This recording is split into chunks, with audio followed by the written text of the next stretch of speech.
Hello everyone, তোমরা সবাই কেমন আছো? শীতে আশা করি সবাই ভালো আছো, সুস্থ আছো। এত শীত পড়ছে, কি বলবো আর। শীতে আমরা যারা সেলাইয়ের কাজ করি তাদের হাত বের করে কাজ আমাদের করতেই হবে।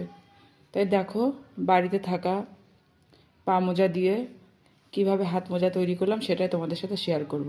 দেখো, এই হাতে আমি একটা পরে আছি, দেখো খুবই আরাম হচ্ছে। দেখো, এই হচ্ছে মোজাটা। দেখো, খুবই ইজি।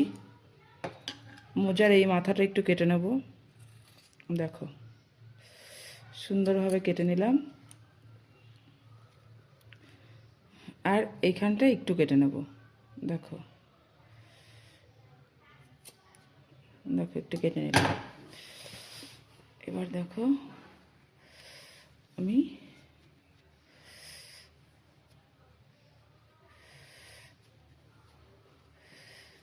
মোজাটা এবার পরে নেব। তো তোমাদের কেমন লাগছে জানিও। ঠান্ডায় কাজ করতে খুব কষ্ট হচ্ছে, এতটাই কষ্ট হচ্ছে কি বলবো আর। মনে হচ্ছে না যে ঠান্ডায় কাজ করি।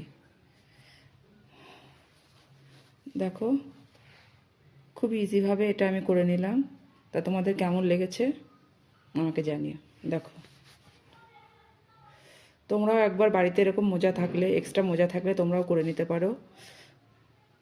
যারা সেলাইয়ের কাজ করছো বা করো, দেখো খুব আরাম হবে। আমার তো খুবই ভালো হচ্ছে, তা তোমরাও করে নিতে পারো।